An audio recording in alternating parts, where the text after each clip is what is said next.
കേരളത്തിന് തെക്ക് തിരുവനന്തപുരത്ത് രണ്ടാമത്തെ മെഡിക്കൽ കോളേജ് ആശുപത്രിക്കായുള്ള നടപടികൾ നടക്കുമ്പോൾ വടക്കേ അറ്റത്തെ കാസർകോട്ടുകാർക്ക് ഒന്നേ ചോദിക്കാനുള്ളൂ, ഞങ്ങളെന്താ കേരളത്തിലല്ലേ എന്ന്.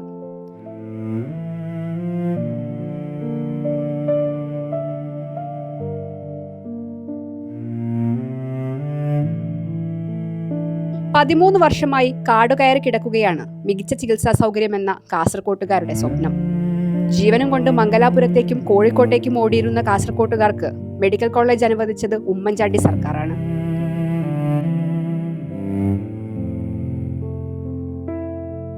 (2013) അദ്ദേഹം തറക്കല്ലിടുകയും ചെയ്തു. എന്നാൽ കാര്യമായ പുരോഗതി നിർമ്മാണത്തിലുണ്ടായില്ല.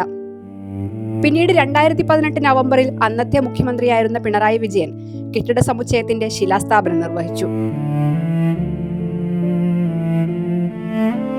67 ഏക്കറിൽ 500 ബെഡുകളുള്ള ആശുപത്രി ഉയരുന്നതും കാത്തിരുന്ന കാസർകോട്ടുകാർ കണ്ടത് 50 കോടി രൂപ നിർമ്മിച്ച് ചെലവഴിച്ച കെട്ടിടം കാടുകയറുന്ന കാഴ്ച.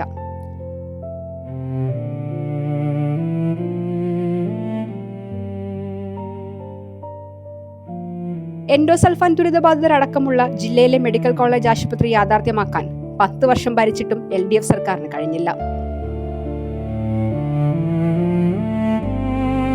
തെരഞ്ഞെടുപ്പ് മുന്നിൽ കണ്ട് അക്കാദമിക് ബ്ലോക്കിൽ പകൽ സമയത്ത് OP പ്രവർത്തനവും MBBS ക്ലാസുകളും തുടങ്ങിയെങ്കിലും അസുഖം വന്നാൽ ഇപ്പോഴും കാസർകോട്ടുകാർ ചികിത്സയ്ക്കായി നാടുവിടണം.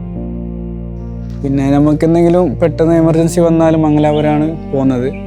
പിന്നെ മെഡിക്കൽ കോളേജ് വേറുള്ളത് പെരിയാരം മെഡിക്കൽ കോളേജ്. അപ്പോൾ അവിടേക്ക് കുറേ ട്രാവലിംഗ് ഉണ്ട്.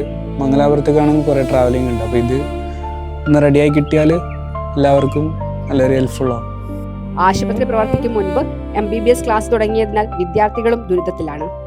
പ്രാക്ടിക്കൽ പഠനത്തിന് 25 കിലോമീറ്റർ അകലെയുള്ള കാസർഗോഡ് ജനറൽ ആശുപത്രിയെയും കോഴിക്കോട് മെഡിക്കൽ കോളേജ് ആശുപത്രിയെയുമാണ് ഇവർ ആശ്രയിക്കുന്നത്.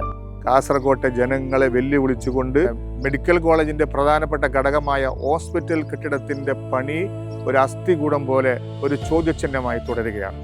ഇതിനെതിരെ നിരന്തരമായ ഒരുപാട് സമരങ്ങൾ ഞങ്ങൾ നടത്തി.